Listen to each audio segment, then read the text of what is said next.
really useful. Colloquial, informal, spoken English. So let's see some examples of idea pitching. Hi guys, welcome to Into Music. Have you watched Inventing Anna yet? Well, besides being intrigued by how the story unfolded, I also curate 10 useful idioms and phrases for you to apply to your daily spoken English. So I'm very proud to say that this lesson will be conducted in English and it has a lot to do with music. So if you're interested, excited like I do, grab a notebook and follow through. If you're just chilling, that's also fine. So let's get to it.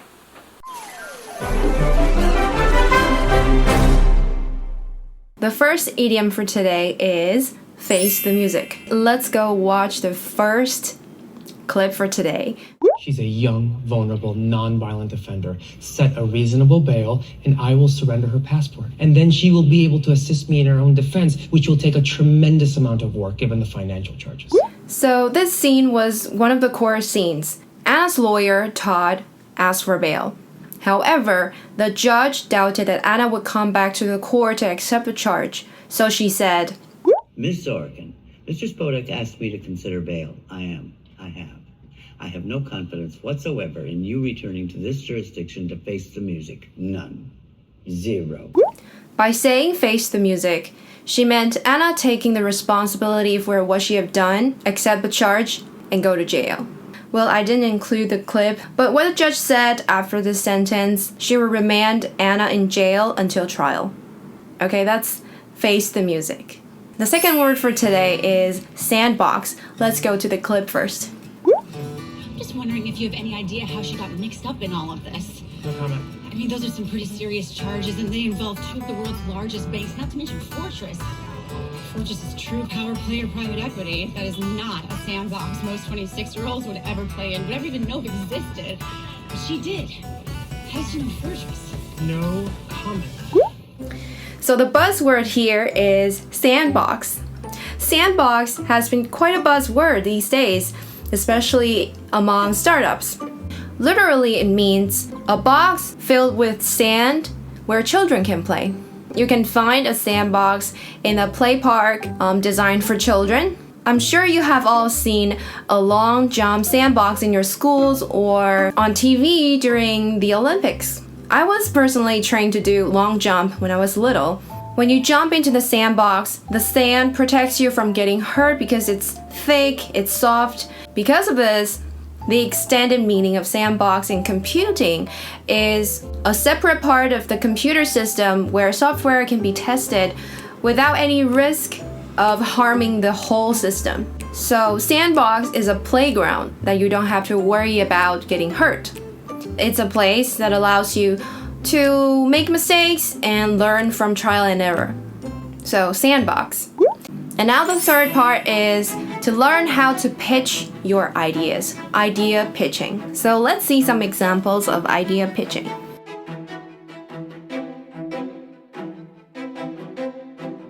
Anna and her boyfriend were going to meet some important people in the industry who she wanted to cooperate with and included them into her advisory board. She had this grand business in mind, she had this vision in mind. However, she had to explain to each one of the professional to persuade each professional to join her board. So she had to pitch her idea somewhat differently to different people. And usually these people are super busy, so you have to get straight to the point. I want the Anna Dolby Foundation to be a space for the wealthy, a refuge from the outside world for artists and patrons of the arts. It'll be global, exclusive, and the interiors should reflect that. I can't imagine anyone else designing it. So the next consultant that Anna went to was the gallerist. Apartment, the club will be intimate, private, with spaces for food, co-working hotel rooms. But the art will be the centerpiece, which is why I would love to partner with someone like you with such an impeccable collection. Pitch her idea, cater her idea specifically for the gallerist. So that was how you pitch your idea. All right, let's look at pull in. A business plan. She pulled in a group of best-in-class advisors. Pull in. You can use this phrase to say that you successfully invite people to join your team. All right, next let's look at. think about something carefully. Right? A dream team. And now she sees the perfect building, 281 Park Avenue. Where was I? You're getting to the good part.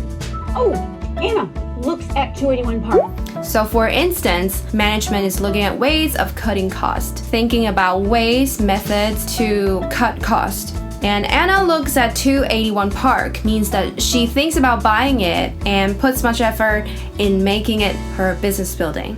So that was 2 useful phrases, and next let's look at come by. You have to understand there's like an endless supply of money out there. New York is swimming in capital. But talent, that's hard to come by. A vision like mine doesn't come around all the time. Genius is rare. Besides, I don't lose. To come by something means to get something using effort or by chance. Here, Anna says, talent is hard to come by. It's not always easy to find talent. It's not always easy to find someone with talent. She's talking about herself. Next, well, let's look at take a beat. Let's go to the clip first. I don't want my client seeing me in this negative context. I'm out. Casey, I need your story. I am done with Anna Delvey and her chaos. Please. Just take a beat. Think about it. Don't decide now. Okay, take a beat. This is an extremely common usage in colloquial English. The beat here refers to time. Just like in Mandarin, we would say something like 给我一首歌的时间. Here, take a beat means take a moment, no hurry, just think about it. So take a beat. Really colloquial, informal, spoken English. Really useful. Next, song and dance. Song and dance. What is song and dance? Let's go to the clip first. I have a brand to consider. Also, it's different for women. Do I really need to explain this to you? Just get me a stylist. You're nervous. Things feel out of your control. I get this a lot. The best thing to do is to look humble, wear the court clothes. Let me do my song and dance about what a young, well-meaning little go-getter you are. And we have a chance to convince these poor bastards that are stuck with jury duty that you weren't dangerously close to ripping off Rachel or these banks. Okay? Similar to the previous one, song and dance is also another North American informal phrase. It refers to a long and complicated statement or story, usually one that is misleading.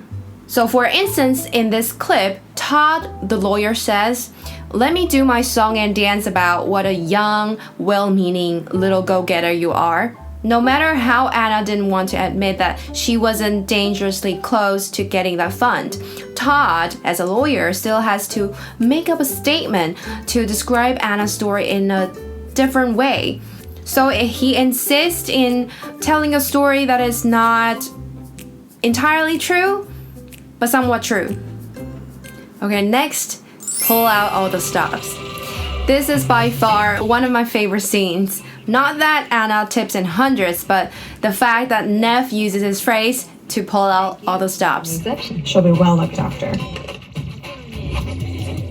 This is our special guest. She's not standing in line on the street with everybody else on release day. Look, Tony, between you and me, chick is a German heiress.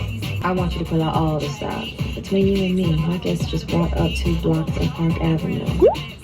If you don't know about this phrase, you probably haven't watched my most popular video on this channel. I will link it up there. Be sure to watch it because that one was a major. It will help you improve your English lexicon, speaking and writing. Okay, that concludes the video. I hope you like it. Be sure to subscribe to my channel and I will see you in my next video. Bye!